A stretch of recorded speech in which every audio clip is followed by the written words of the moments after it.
I'm Maria Menounos, and you're tuned in to AfterBuzz TV, the ESPN of TV talk. Now, let the buzz begin.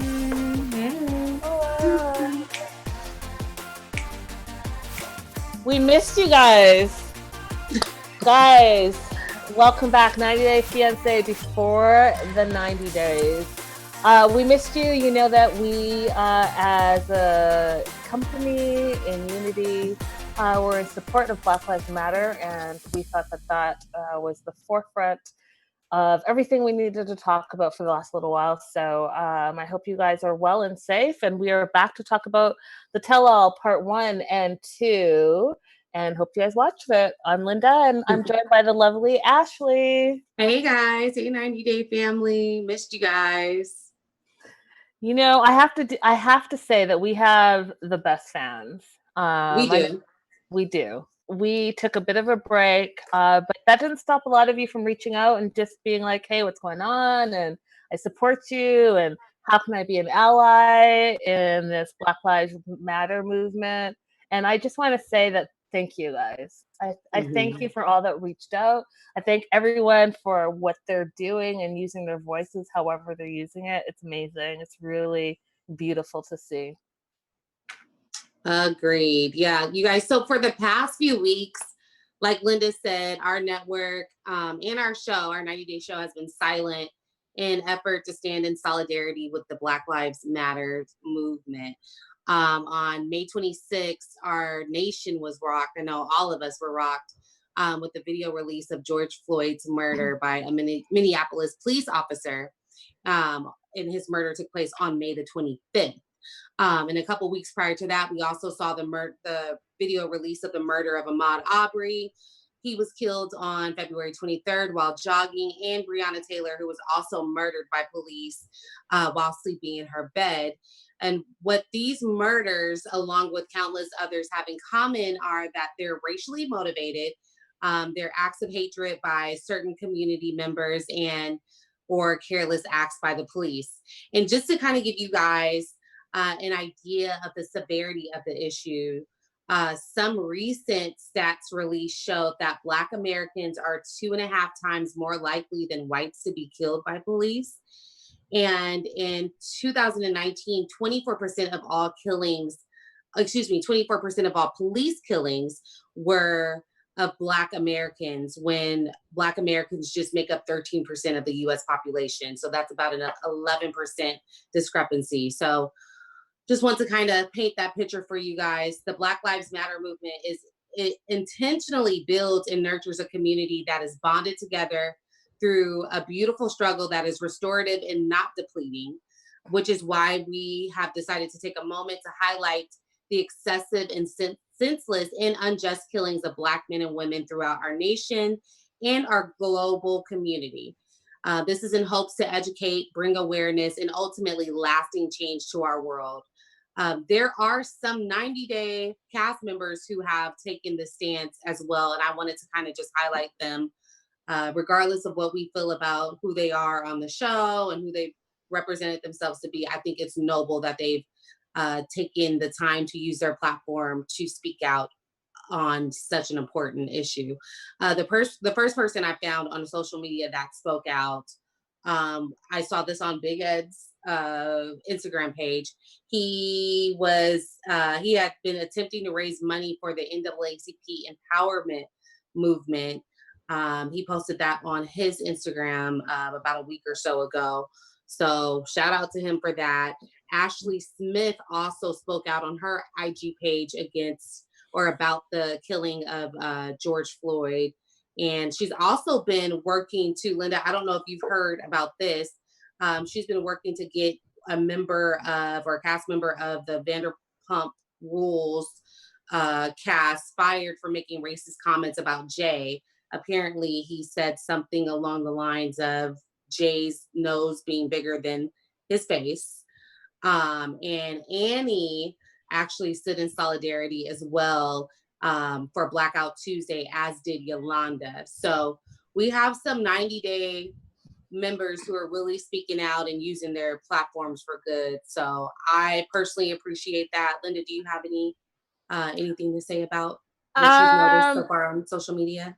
I just wanted to mention that if you haven't seen it yet, we did an exclusive with Jeffrey, and Jeffrey gave us his opinion of the Black Lives Matter movement, where we go from here, and all of that. It's on our reality channel here on AfterBuzz TV, so definitely check out that as well. Yeah, that was just today, and he was super candid about his thoughts and feelings on everything. So you guys make sure, like Linda said, check it out. And yeah, we appreciate you guys standing with us in solidarity, and hopefully we can fight for some lasting change for all of us. So yeah, that being Absolutely.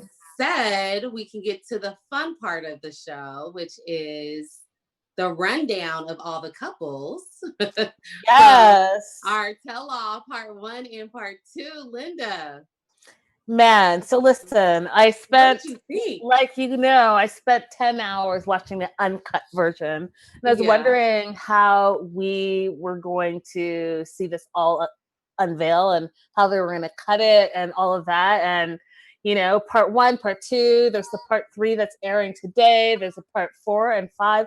So I'm interested to see what the outtakes are. But overall, I thought they did a good job on part 1 and 2 and how they edited it. You really did get to see a lot of the drama unfold.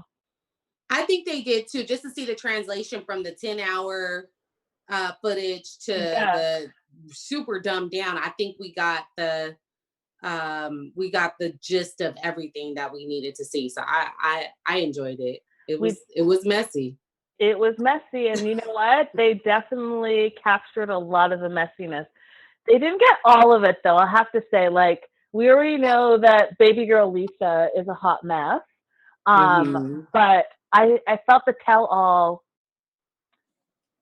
calmed some of that down, because she went, what you saw in the tell-all that they released is just a fraction of how she was acting. And same even with Big Ed. Like, Big Ed, he really was an instigator in all of it. And so you saw a little bit of it, but I mean, man, that raw footage, let me tell you, I give it to Sean Robinson for holding her tone, keeping it calm, and just dealing with all the different personalities. But let's jump into it.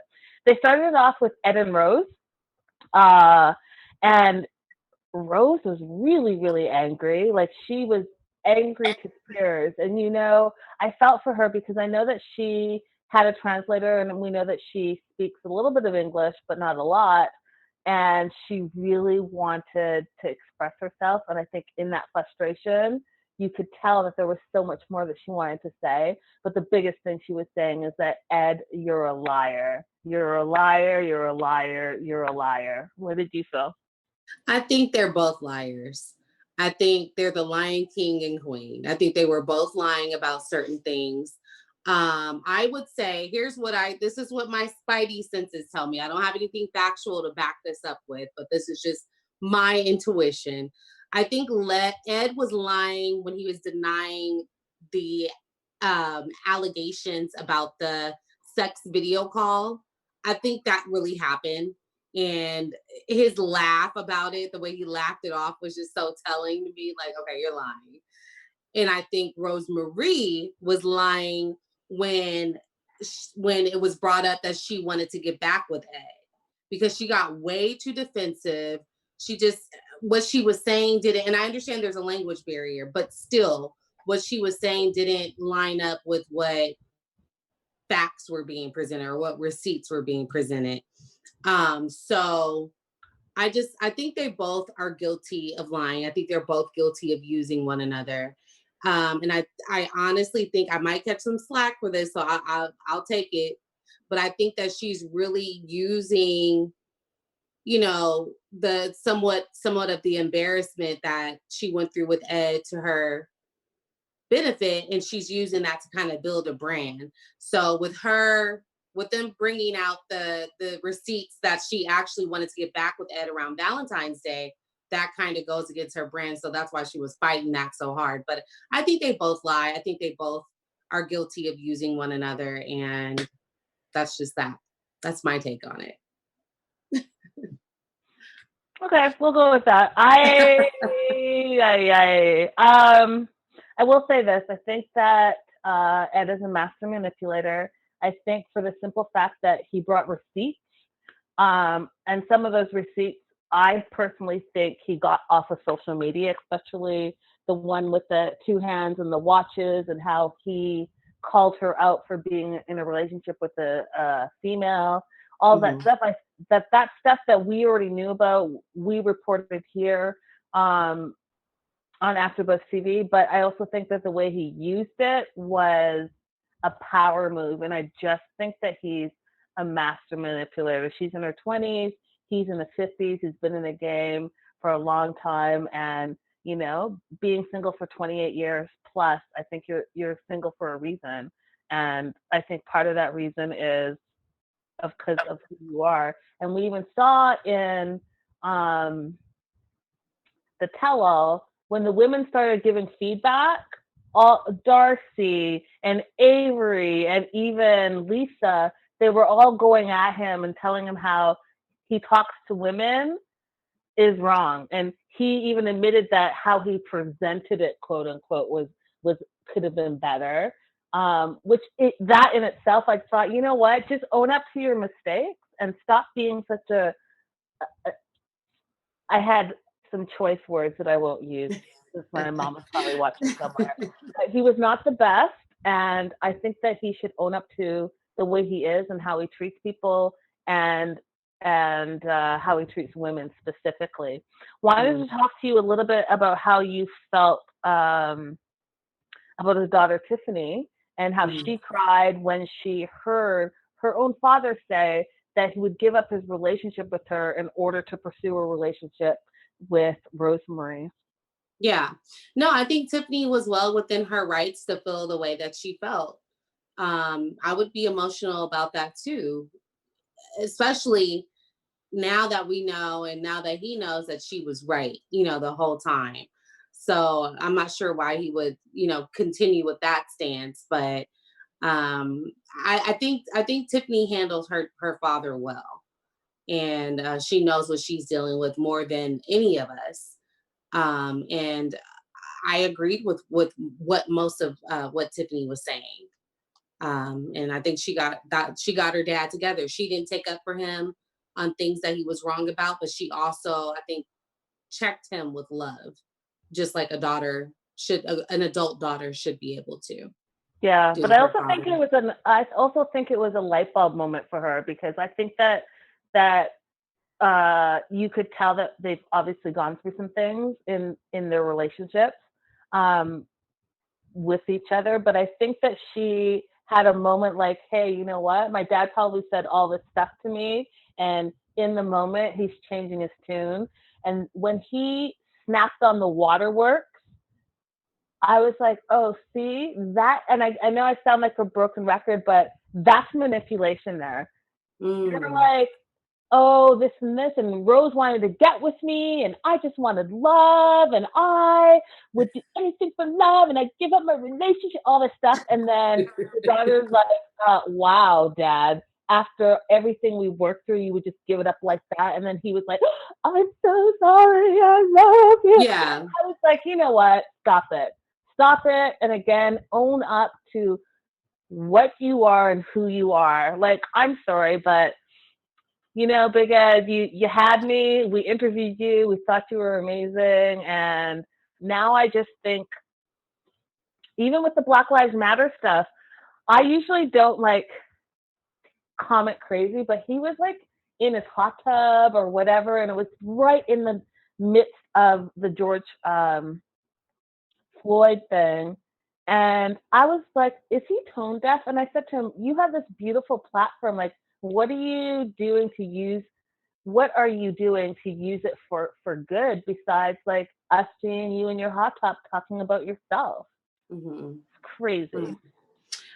Just really quick to Tiffany. Lydia in the live chat brought up a good point, or just something that I don't know if we want to chat about really quick. She said Tiffany coming at Rose was mean and uncalled for. Yeah. What did you think? I think that Tiffany doesn't know enough. I think that if she only saw what she saw on TV, then that's her dad, and naturally you're gonna support your dad no matter what, right? Family is family, and blood is blood. I gotta say, who is this in the comments that just made me super laugh? Selwonk. Hey, Selwonk! Selwonk. Let me tell you, I have to say, first of all, shout out Selwonk. Thank you for your tweet. I thought it was hilarious. We'll talk about it a little bit later in the show. But Selwonk says that he's watching Happily Ever After. Happily Ever After and this at the same time. Go ahead and multitask. Let's move on to Yolanda. So Yes. Yolanda talked a lot about her weight loss journey. She talked about getting sick and realizing that she may have had COVID-19 back in December, and that she was in a coma, and she was out of it for over a month. And she talked about how, okay, so this is what I want to say. You know what I realized about Yolanda? I think that, What's that? I've had a love-hate relationship with her. And I was like, how can anyone be so friggin' ridiculous and stupid and naive and all that stuff? But as I watched her on the tell-all, I realized she really is that naive. Like, at least she portrayed herself to be that way, because in her answers, she was like so giggly like a little girl, and she realized that she was being catfished. But at the same time, when asked like if he contacted you again, would you get with him? And she was like, yeah, probably, because I love him. So like the concept of him not actually being someone real did not register. And I just thought, oh, I think I feel bad for you. I think that you were just, think about it. Let's say your mom been married for like 20 plus years to the same person, and for whatever reason your mom is single again. Of course she's got no game, because she's had to not have game, and she hasn't like sharpened her skills because she hasn't had to. She's got her man. She's been in that lockdown 20 years. Boom. You throw that person out here in this world in 2020. Yeah, I see how you could get eaten up because you got no game. Yeah, she's very, she always, I feel like her kids need to keep a close eye on her, because she can easily be taken, as we've seen. And I don't think she fully has accepted the fact that she was catfished, because like you said, she's still open to this Williams idea. She's accepted the fact because she's been forced to accept the fact at this point, not because she really truly wholeheartedly believes it and is sold on the idea that she was catfished. She has no choice but to believe that at this point. So if an alternative outcome is available, she would be more than happy to take it. Oh, for sure. For sure. And I thought it was actually funny that she called out David, and we'll get to David a little bit later, but I thought that was funny too. When she said David's delusional, I was like, okay. Pot calling the kettle. For real. For real. I was like, okay. There was a lot of sunning going on in the tell-all. And what I mean by sunning is like the pot calling the kettle black. Like a lot of people who probably should not be speaking out on other people's situations. Yep. So matter of factly, like you might want to keep your mouth shut and just sit this one out. Right. Let's move on to Stephanie and Erika. I felt like Stephanie and Erika had the most drama, and also the most animosity towards each other. I think that after still watching this, okay, so we talked about Stephanie, and I am one of the people, and I'll readily say this, that I still don't believe that she's bisexual, and I don't even think that she answered in the tell-all definitively. She just said that I don't need to justify, and I'm paraphrasing, but I don't need to justify who I am to anybody, which, right, it's not, to me, it's not a definitive answer. And I think that Erika's friend, Jessica, who called her out and was like, basically, it doesn't look like you like girls. I think that we're all feeling that way. And you reminded me earlier today of something that I always say, but when there's smoke, there's fire. And I think that if you're portraying yourself one way and that's what you're putting out there and that's what people are catching, then that has a lot to say. That is something. And then I thought that I felt for Erika. I really did. I felt like Stephanie's friends. And again, shout out to Selwonk, who mentioned Sanders being an afterbuzzer, which I didn't know. I think Sanders is before my Sanders time. is an afterbuzzer? Sanders is an afterbuzzer. That was something that was brought to my attention by Selwonk, one of our amazing fans out here that we love to talk to all the time. Hey guys, it's Bri on the booth. Yeah, Sanders was an AfterBuzzer for a short amount of time. He had to move back to New York, so that's what had him stop participating with AfterBuzz. But yeah, he used to do our Bad Girls Club after shows along with a few others. There you go. Whoa. Which is my answer. I was like, I didn't know that. I think it was before my time. Let me refer you to Bri. So I think Sanders, and then is it Heather? Heather was a hot mess, eh? What I She thought was doing a lot.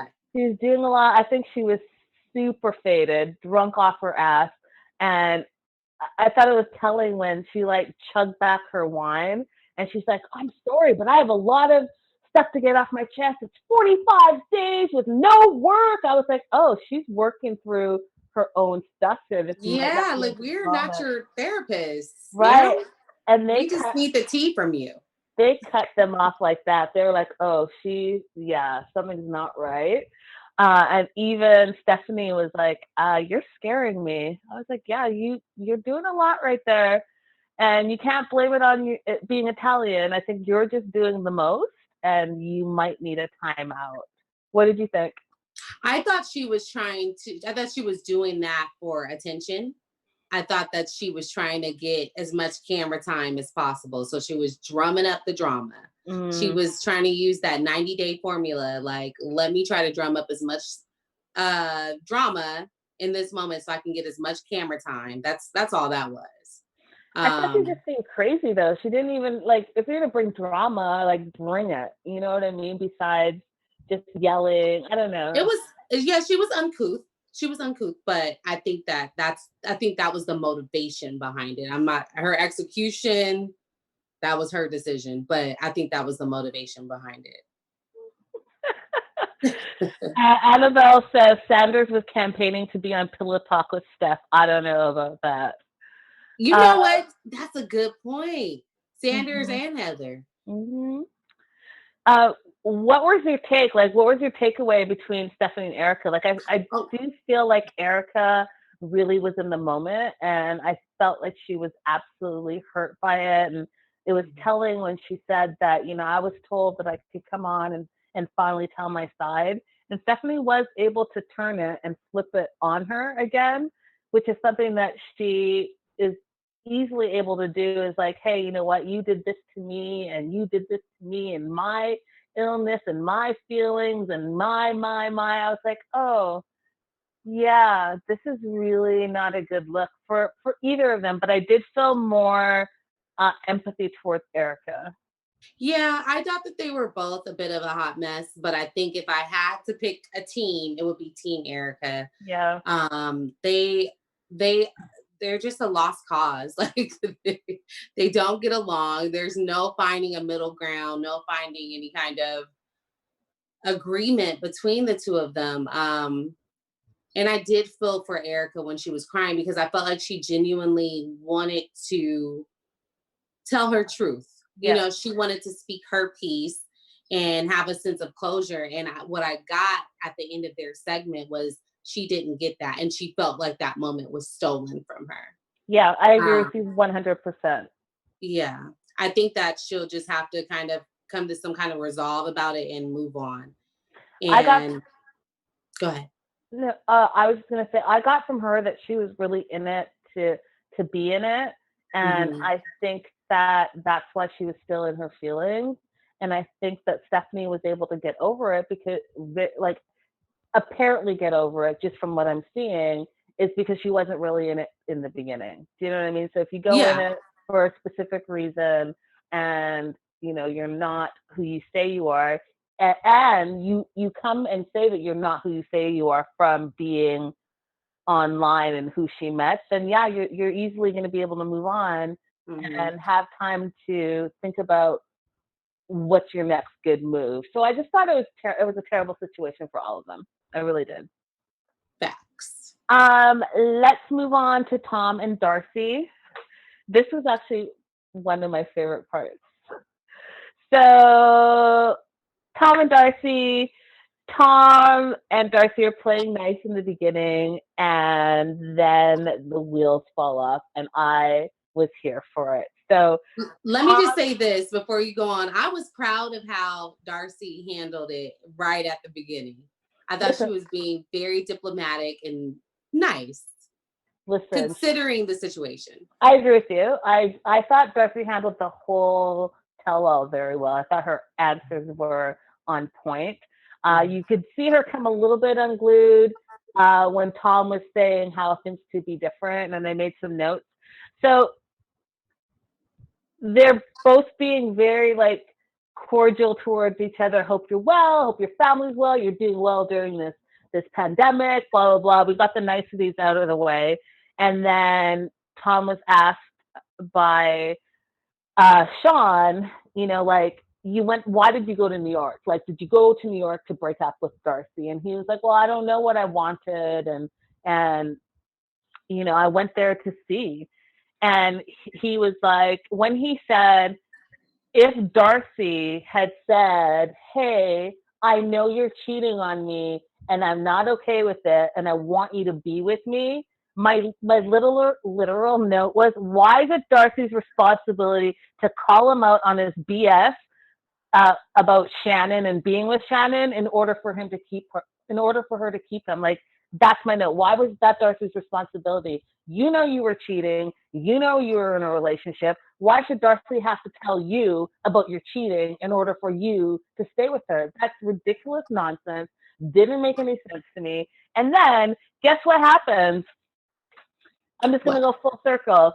So he gets called out on that because I think it's ridiculous, and then gets called out by Avery, and you knew something was wrong. And guys, this is always a telltale sign when someone automatically gets defensive and starts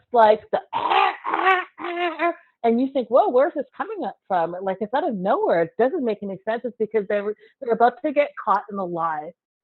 Take this little note for me. They're about to get caught in a lie. So all of that extra stuff is a distraction in order for you to be like, oh, why are you acting like that? And for them to have a moment to think about what their lie is going to be. But guess what?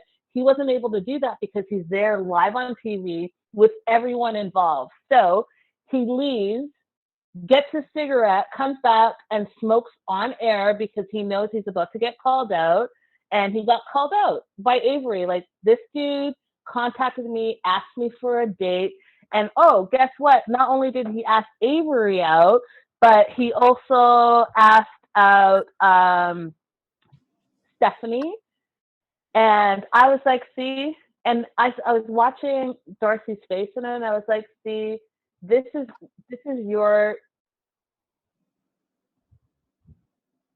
how you know you did the right thing. And this is why you're going to be okay, Darcy, because this is the type of guy that you are around, and this is the type of guy that you dated, and it's okay that, it didn't work out because he was never in it to be in it for you in the first place. Agreed. I think Tom is unapologetically a thought, and he takes pride in being a playboy or a thought, or just being loose basically. And Darcy did make the right decision. And to answer your question, I know you presented it and it was rhetorical, but why is it Darcy's responsibility to call you out on your mess? It's definitely not her responsibility. But it's do we really expect anything more from Tom? Considering the source of, who we're talking about, somebody who, like I just said, takes pride in being a playboy. What do we expect from him? Sadly, we can't expect anything better to come from him. He's still up to his same old antics. The hitting on Avery as soon as he found out she was single, him trying to get with Stephanie. Tom is just trash, basically. I mean, for lack of better words, he's just not let me say this. He's not the ideal guy to be in a relationship with. He's not long-term relationship material. Maybe he's fun, but then that's a maybe. I think, like you said, Darcy made the right decision. Absolutely. She made the right decision. And I think that, Tom has grown. I can't remember how old he is, but if he's his age, however old he is, I'm going to say mid to late 30s, like, you're not 20 anymore, dude. Like, if you don't want to end up alone, you might want to think about what you're doing and how you're doing it and how you're running through women as you are, because you know what? You're going to be 60 all of a sudden one day and be alone and wonder why. You can't treat women like that, and you can't treat anyone like that really at the end of the day. And you'll find out if you don't really work on whatever it is that your stuff is that is allowing you to be the way you are. Let's talk about Ashley. I think that we should probably talk about Avery and Ash, because that kind of ties into all of it, right? So, agreed. Avery and Ash, that story was to me sad. I did think that they would make it, but they didn't make it, and we found out that they didn't make it because Avery was saying that Ash lies all the time, and I thought it was so interesting that the lie came directly back to him again. Everything always comes out. So even with the Tom thing, Ash is the one that lied to Avery about screenshots that Tom supposedly sent him about asking Avery out. And when Sean asked him, he had to come clean, right? Because you're A, on national TV, and B, the two people that you were lying on are right there in front of you. So he's like, no, I lied. And I lied because I was hurt. I lied because I wanted to get a reaction out of Avery. And I thought, wow, see, your true colors are coming out as well. I thought that was minor and not material to what the actual issue was. What are you talking about right now? For me, I think the bigger issue was, or the bigger bomb drop was, the fact that Avery was willing to go out with Tom 2 days after she broke up with Ash. To me, that was very telling of how were you even invested in the situation with Ash? How are you so ready to jump out of your relationship with him and go hang out with Tom, of all people? So to me, that was concerning. Okay, Ash told some white lies. It was stupid. It was a stupid lie, but I don't think I think the bigger issue for me is Avery. Avery seems to find issue with everything. So I've said this before on other after shows. I'm not really a big fan of the way Avery maneuvers and the way she's kind of treated Ash. I know I'm a minority in that opinion, but that's just the way that I see it. And you know what? I respect you, actually, and I respect your opinion. I definitely don't agree with it, but I respect your opinion. Yeah, I will have to say this. Okay, so Lydia, hold on, Linda. Lydia just told me. She said that was not a white lie, Ashley. Okay, Lydia, thank you, because you saw I had to take a breath because I love my girl Ashley. But I do have to say this. I think that someone that consistently lies to you, whether it's small lies or big lies or a combination of the two things, it makes you crazy. And I personally have not, I can't say that I've experienced it. Have people lied to me? Yes. Have men lied to me in relationships? Absolutely. But not on a consistent basis. And I think that the problem with the Ash and Avery thing is If you constantly lie, big or small, then everything is going to be called out, and that's why everything is an issue. And that's why even for Avery, the fitness diet thing where he was like saying he was doing it, but he wasn't. She called him out on it.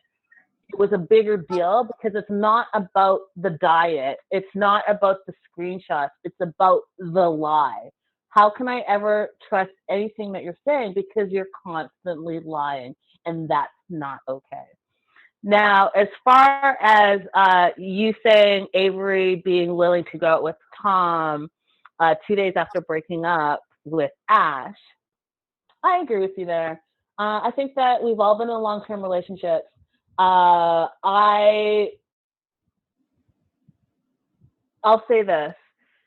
There was once a person that was in a long-term relationship and uh, they broke up, and her neighbor knocked on her door maybe like maybe like a day or two later, was like, hey, I heard that you broke up. I'm sorry to hear that. Do you want to maybe like go for some tacos on Taco Tuesday? And the girl was like, wait, what?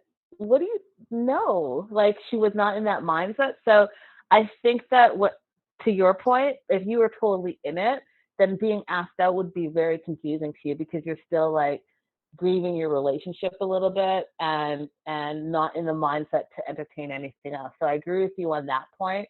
But a lie is a lie is a lie is a lie is a lie, and And I agree. I'm not saying okay. It's just I'm never not okay. saying that Ash is right with his lie, but for me, I think the bigger issue, because to me, I felt like Avery was constantly digging and looking, and Because he's lying all the time, though. You're gonna be acting like, listen, it's like this, Ashley. If you're dating someone and that person cheats on you and you stay with them, all of a sudden you become a little bit more paranoid, do you not? Yeah, but I don't. And I think if we were dealing with a different person other than Avery, I would understand. But to me, she just seems like very like she's like hypercritical. I'll say that, but she just seems to be very like suspicious of everything. So I don't know. Let's go with Annabelle Reina. She says we agree to disagree. So yes, Yeah. we agree to Well, disagree. Brittany Monk said, if a man is lying to me the whole relationship, he can't get mad at how quickly I move on. Should have been honest. Woo, I mean, girl. but Not no, from that. my thing is that's fine. That's fine. But at least level up. You gonna rebound with Tom? You know, no one, Ashley, no one said she was rebounding with Tom. I She don't give a wanted to just daggone. wanted to I just go wouldn't out give and have, him the stop it. time of day. Let's move on to Lisa and Isman. Uh, Lisa on the tell-all, I'll just tell you, what you guys saw is a fraction of how nasty this woman is. So we know they're married, her and Isman are married, they block each other, they unblock each other, they block each other, they fight, they this and that. And you see Lisa go off on Usman on the tell-all, you see her go off on Ed, you see her go off on Avery. She was in true form. And for the unedited version, guys, I just want to reiterate how well, because I know that Sean Robinson has taken a lot of criticism for her tell-all hosting, but she nailed this tell-all. And in the uncut version, Lisa goes off on Sean, cusses her out, calls her the B word, and basically tells the producers to cut Sean Robinson's mic off and get her off the air as if Lisa was the superstar of the show. So what you guys saw was just a fraction of how we all know Lisa, baby girl Lisa is. She's a train wreck and she cusses at everyone and she doesn't let anyone talk. And what I saw in the tell-all is that every time Usman tried to give an answer, she tried to talk over him. And the part where she was really talking over him and he was like, let me speak, was when, and I was surprised that they cut it out, he was addressing the fact that she called him the N-word. And how he wanted to know if that is something that all American women do, and do all American women talk and act the way she does. That was his point in the tell-all that you guys didn't get to see because, you know, it hit the cutting room floor. But that's why she was going crazy, because she didn't want everyone to hear what she actually said to Usman. Yeah, and I wasn't really surprised that that was cut out. I don't think that TLC wanted that smoke right now.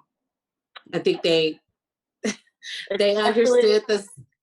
They understood the social climate we're in, and they avoided that smoke like the plague. Listen, I get that, but then is that a truth? I don't know. I don't know how I feel about it yet. No, they should. I think they should have put it in, but I think that I'm sure that that was the decision that was made. You know, that was the reason for the decision that was made. Yeah. Let's talk about because there's nothing really else to talk about Lisa and Usman. Do you have anything else to talk about for them? No, other than somebody said this in the live chat that Lisa was acting like she was the expert on everything, and I think that was the case. She was acting like she was the relationship expert. I mean, had all the answers for everybody. I mean, she does act like she has all the answers. However, I did like her answers to Yolanda about the Yahoo boys and the G boys. Like, you could see that she either fell for a Yahoo boy or she's had a lot of experience. Because when she said, oh, like, I get contacted by at least 300 Yahoo boys a year, which obviously was an exaggeration, but I do think that she has had some experience with men trying to scam her. And I do think she gets a lot of her validation from social media, and that's why she acts out the way she does. Yeah, I think you have a good point there. Let's talk about David. I feel for David still. When Caesar is the voice of reason, you know that you're in trouble. So I felt for him when he said Lana's only friends are the people she talks to on the site. She's been talking to them for 8 or 9 years. But in that same breath, he said how the men that go on the site pay by the minute to be on the site. When he said that he had been to the Ukraine 20 times, and he used to use catalogs back in 1994. I was like, oh, so you, like, going through a magazine, were picking out women like they were property and saying, I want her, I want her, I want her, and I want her to show up there. Like, they had no say. That's who you are, David? Okay. When he said he spent 250 to 300,000 over the years, and then the part that was just the last part for me, where he said that the iPhone that he gave Lana she couldn't use because of her nails. I was like, you know what? You deserve to get dragged by Ed here, because you're not hearing how you are sounding right now in this moment. And when Caesar told him that, hey, yeah, it was interesting to me that Caesar and Maria talked, and David and Maria talked, and Caesar and Lana talked, and Lana and David talked. I was like, yeah, because those women are professional daters. They've been on the site for, like you said, 8 to 9 years, and Lana is not getting off the site. How Maria did get off the site, even if it was briefly for Caesar, because she had like a direct money change hands to her. He was sending her money directly. So yeah, I felt for them, and I felt for David specifically because I don't think he's delusional. I think that he's just trying to save face. I think that he's all in with it because he doesn't want to come to his own reality. Like, hey, you know what? I am a fool for being in this for 7 years and spending hundreds of thousands of dollars by the minute to talk to this woman online who will not even talk to me offline. Like, it's crazy. Yeah, for me, I was done when he said that Lana is not talking to him using the iPhone that he bought her due to her nails. That was like, okay, any kind of sense of empathy or compassion went out the window. Like, he's just voluntarily being silly at this point. And like you said, I think a part of it is just him trying to make himself feel better for the amount of money that he has invested over the years. Absolutely. Yeah. Someone in here, and Nakia says, you know, it's the end of the world when Caesar's out here giving advice. Facts. Facts. But what was crazy is that, okay, so first of all, Caesar said that he went to the Ukraine and met Maria, which I don't believe at all. And if you heard earlier, he said there are no pictures because he took pictures with her and then she looked at them and wanted to see like which ones looked good and ended up deleting all of them. Whatever, Caesar. But your point of knowing when she asked you for money and you said no, I was like, oh, you know what? Caesar's grown a little bit. He put his foot down. He's like, I'm sending no more money. And I was hoping that that would say something to David, but I don't think it did, because he said we're not together in the moment, like as of this moment we're not together, he said, but they're still engaged. Well, it was obvious based on his response that she was leaving him on a string, and he wasn't sure where they stood, but he was holding on to some kind of hope that she probably gave him, you know, some bit of hope, a glimmer of hope that they would possibly get back together soon. So we'll see. We'll see. We have another whole part to go through. We got another 2 parts actually to talk about. So this is not going away anytime soon. Let's do some shout outs because the live chat is popping. Yeah, you guys, give us a thumbs up and make sure you subscribe to the channel if you have not subscribed. We got Brittany Monk. She's been heavy in the live chat tonight. Venti Stell, Radella Lewis, Annabelle Reyna. Let's see here. Nakia Emmanuel. We have Geek Girl, Lydia. And let's see here. Oh, so many of you guys. You guys are really going. Cell Walk, of course. And are we missing anybody? Vicky Atkinson. Amy Wee, Radella. Okay. I'm not sure if you said Lydia. Yeah, I said Lydia. Cheryl's F28. So many of you guys in here. Thank you guys so much for hanging out with us. And if y'all have not checked out our interview that Linda and I did earlier today with Jeffrey, make sure you check that out and comment, give us a thumbs up, and let us know your thoughts on it. Guys, yeah, it was really enlightening. Like, you guys know how I've felt about Jeffrey over this season. So I hope that you take the moment to take a look at that interview and let us know your thoughts on Jeffrey speaking his truth. Also, I'm happy the live chat is back up. We love you guys so much. Please do stick around, 9 o'clock Pacific Standard Time. We are definitely covering Happily Ever After. I am so excited to have some of our favorites come back. So we will be here tonight at 9 p.m. Pacific Standard Time, covering Happily Ever After with the entire gang. So all 4 of us will be here, so please feel free to join us. And on that note, guys, we love you. Thank you so much for being here. And you know where to find me. Linda is so girly all across social media. And the lovely Ashley. You guys can find me on Instagram at Ms. Ashley Marie, and you can find me on Twitter at Ashley Marie 0422. Love it. Oh, Nia, sorry you missed us, but we're back and we love you. And come to Happily Ever After if you want to be in that live chat over there. Guys, until next time, we'll see you. Bye, you guys. See you soon.